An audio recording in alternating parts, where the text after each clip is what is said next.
Paola, Harald, due to the pandemic, global mobility is hindered, but do you think this will have an effect on the supply chains, leading to a relocalization strategy?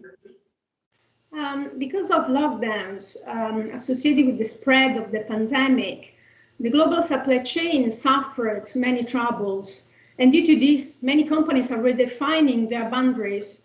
Learning from the experience of our clients, we can say that the main problem is the strong dependence of international supply chains on specific geographic areas, mainly China.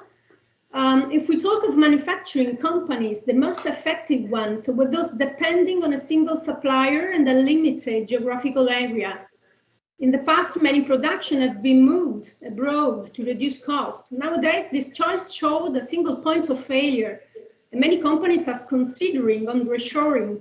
That is, bring some production back inside the own country or refer the procurement on local suppliers, even if with higher costs. We are talking about different businesses such as automotive, electronics, from textile to chemicals and pharma. So it's mandatory to rebalance the organizations.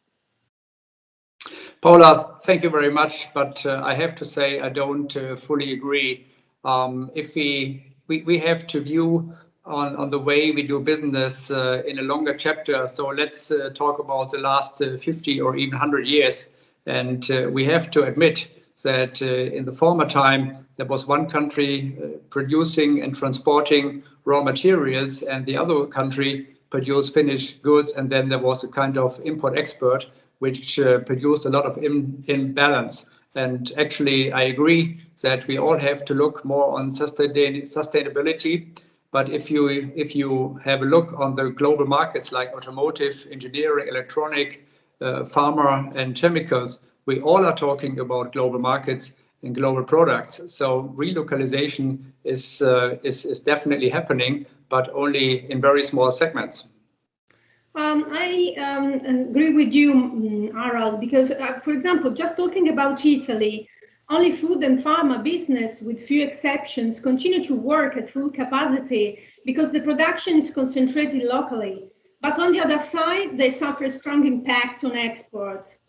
But I would like to add just one last thing. So we have clients that were less impacted by restrictions. For example, those who sell advanced services such as predictive maintenance, remote monitoring, services that optimize the productivity of the assets and so on.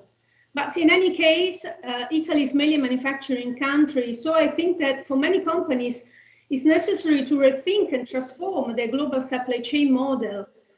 We need to obtain more agile and resilient supply chains. Yes, I think this is definitely a good command or a good idea. I think we need two concepts which are definitely to some extent in a contrast or combating. We need global markets on the one hand and local segments on the other hand. So every company has to define its own supply chain strategy and define how much can produced in various countries and where are the key markets. And so there's no simple answer. Every company has to do its own, and definitely this is subject of the corporate strategy. Thank you, Harald. Thank you.